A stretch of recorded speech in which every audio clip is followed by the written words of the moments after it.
جریر نے بیان کیا ان سے منصور نے کہا مجھ سے سعید بن جبیر نے بیان کیا، یا منصور نے اس طرح بیان کیا کہ مجھ سے حکم نے بیان کیا، ان سے سعید بن جبیر نے بیان کیا کہ مجھ سے عبد الرحمن بن ابزہ رضی اللہ عنہ نے کہا کہ حضرت ابن عباس رضی اللہ عنہ سے ان دونوں آیتوں کے متعلق پوچھو کہ ان میں مطابقت کس طرح پیدا کی جائے۔ ایک آیت وَلَا تَقْتُلُوا النَّفْسَ الَّتِي حَرَّمَ اللَّهُ اور دوسری آیت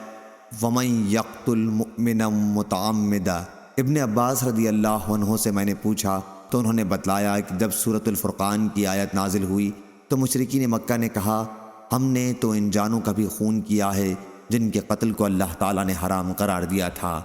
ہم اللہ کے سوا دوسرے معبودوں کی عبادت بھی کرتے رہے ہیں اور بدکاریوں کا بھی ہم نے ارتکاب کیا ہے۔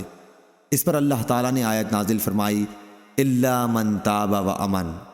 وہ لوگ اس حکم سے الگ ہیں جو توبہ کر لیں اور ایمان لائیں، تو یہ آیت ان کے حق میں نہیں ہے، لیکن سورہ نساء کی آیت اس شخص کے باب میں ہے جو اسلام اور شرائع اسلام کے احکام کی جان کر بھی کسی کو قتل کرے تو اس کی سزا جہنم ہے۔ میں نے عبداللہ بن عباس رضی اللہ عنہ کے اس ارشاد کا ذکر مجاہد سے کیا تو انہوں نے کہا کہ وہ لوگ اس حکم سے الگ ہیں جو توبہ کر لیں۔